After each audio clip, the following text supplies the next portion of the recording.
سلامونه. نن در سره د پوتاشیم او مګنیزیم کمښت او د هغې کورنۍ درملنې په اړه بحث کوو.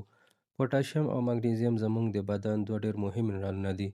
که چیرې د دې منرالونو کمښت راشي نو انسان ته په عضلو کې درد او رب، شدیده ستړیا، د زړه ضربان ګډوډېدل او عمومي کمزورتیا را پیدا کیږي. په افغانستان کې ډېر خلک د ناسمې تغذیې، نس ناستې، ډېرې خولې او ځینو درملو له امله د دې کمښت سره مخامخ کیږي. خوشبختانه تاسو کور کې هم کولی شئ دا کمښت په طبیعي او اسانه ډول پوره کړئ. تر ټولو غوره لاره یې دا ده چې په خپل ورځني رژیم کې طبیعي خواړه زیات کړئ. خرما، کیله، مالټه او انار د پوتاشیم ښې سرچینې دي. شنه سبزیجات لکه پالک او شنه کاهو، همداراز مغذي توکي لکه بادام او چارمغز او همدارنګه لوبیا او نور حبوبات هم د مګنیزیم او پوتاشیم لرونکي دي.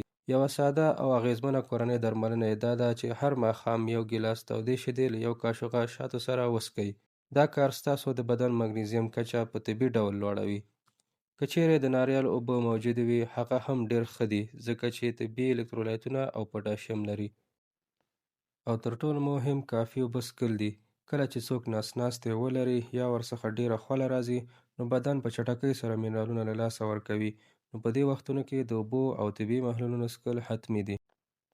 که چیرې تاسو دا ساده کورنۍ لارې منظم تعقیب کړئ نو په لنډ وخت کې به ستاسو په بدن کې د پوتاشیم او مګنیزیم توازن بیرته راشي او تاسو به ځان ډېر تازه او قوي احساس کړئ.